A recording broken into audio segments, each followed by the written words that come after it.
Amaka was a bright, cheerful woman who had built a good life for herself. She had graduated from the university a few years ago, and like many of her classmates, she was focusing on her career and personal growth. Amaka was single, enjoying her peace, and wasn't in a rush to find love. Life was good, and she had her close friends by her side. One day, Amaka received a message from someone she had not spoken to in years. Emeka, an old university mate. Emeka was a familiar name. They all knew him back in school. He had been married to another university friend, Ifoma, but their marriage crashed 3 years ago. Amaka was never part of that story. In fact, during the time of Emeka and Ifoma's marriage, she was living her own life, far removed from their situation. Emeka's message came as a surprise.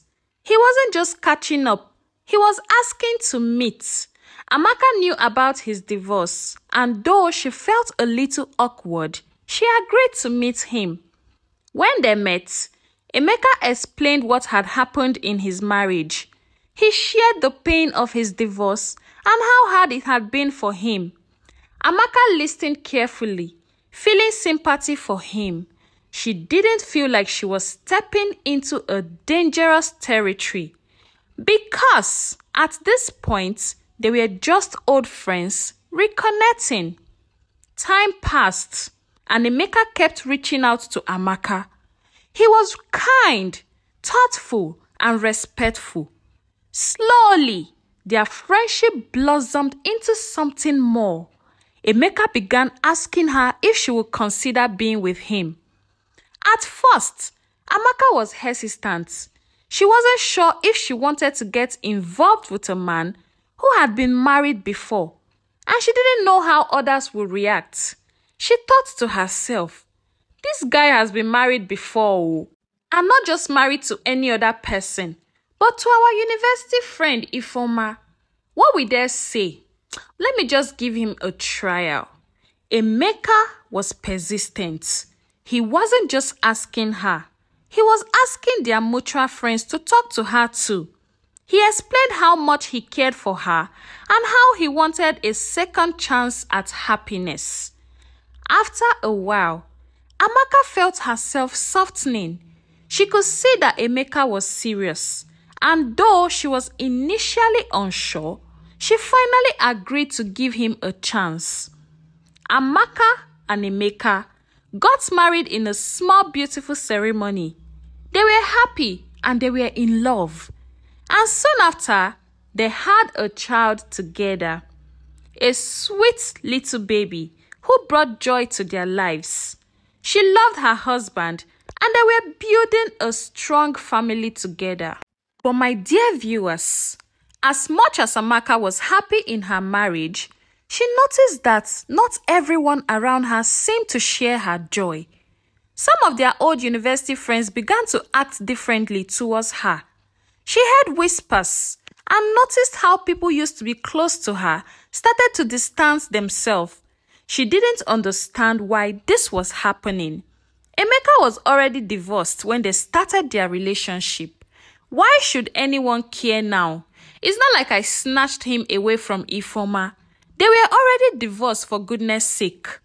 One day, Amaka was invited to a wedding of another friend from university. Everyone from their old group was going to be there, and Amaka was excited to attend. She put on her best dress, did her makeup, and went to the wedding with a smile on her face, hoping to reconnect with her old friends. When she arrived at the wedding, however, things didn't go as she expected. As soon as she walked into the venue, she noticed people staring at her. Some of her friends barely acknowledged her presence. Others gave her cold looks and a few whispered to each other as she passed by. Amaka tried not to let it bother her. She greeted people warmly, but the responses were lukewarm. The moment that hurt her the most was when she saw Ifoma, Emeka's ex-wife. Amaka walked up to her with a smile and greeted her politely. But instead of responding, Ifeoma turned her head and walked right past her without saying a word. Amaka's heart sank. She didn't expect Ifeoma to be her friend, but she also didn't expect to be completely ignored like that. The rest of the wedding didn't go any better. Amaka could feel the tension in the air. One of her close friends finally pulled her aside and told her the truth. Kemi didn't really want to invite you to her wedding. Her friend whispered. She told us to be careful around you because of how things ended with Ifeoma and Emeka. Amaka was shocked. What do you mean? They were divorced when I got involved with Emeka. I wasn't in the picture at all when their marriage ended. Her friend nodded sympathetically. I know, but some people don't see it that way. They think it's wrong that you married him, even though they were divorced. It's like they've taken sides and they've decided to stand with Ifeoma. Amaka couldn't believe what she was hearing. She had done nothing wrong.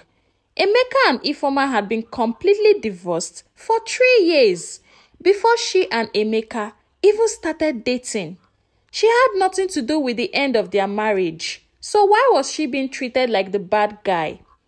Amaka went home from the wedding feeling confused and hurt. She loved Emeka and knew that he loved her too, but she couldn't shake the feeling of being judged by everyone. She started to wonder if she had made a mistake by marrying him. Was it wrong to marry a divorced man? Had she unknowingly hurt Ifeoma by being with Emeka? She spoke to Emeka about her feelings, and he reassured her that they had done nothing wrong. I was divorced when we got together, he said. You weren't involved in any of that. If people are treating you this way, it's not your fault. In her frustration, Amaka turned to a trusted family member, her older sister, for advice. Her sister listened carefully and gave her some words of wisdom. Listen to this, dear viewers. Amaka, you married a man who had been divorced for years. There is nothing wrong with that. People love to gossip, and they often pick sides in situations like this. But you can't let other people's opinion dictate your happiness. You and Emeka are happy together, and that's what matters. Her sister continued. It's important to remember that not everyone will understand your choices, but you have to stand firm in what you know is right.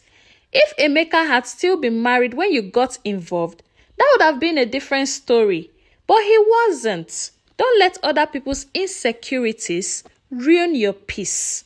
Amaka thought deeply about her sister's words. She realized that her friend's opinion didn't define her worth or the value in her marriage. She loved Emeka, and they had built a beautiful family together. That was what mattered most. She also understood that people were quick to judge, especially when it came to relationships. Ifeoma had her own cycle of friends, and some of them were probably still hurting from the divorce. It wasn't about Amaka. It was about the emotions tied to the end of Emeka and Ifeoma's marriage. Amaka decided that she wouldn't let other people's behavior affect her happiness. She knew that she hadn't done anything wrong. She was in love with her husband. After that day, Amaka stopped worrying about what people thought. She focused on her family and the love she shared with her husband. If people wanted to judge her for marrying a divorced man, that was their choice. But Amaka wasn't going to let their opinions steal her happiness. She made peace with the fact that not everyone will understand her choices, and that was okay. What mattered was that she and Emeka were happy with love and laughter, and that she was being true to herself. The moral of this story is that people will always have opinions, but their opinions do not define your life. In relationships, especially involving divorce or other complexities, people may judge or misunderstand the situation. However, it's important to know your truth and stand by it.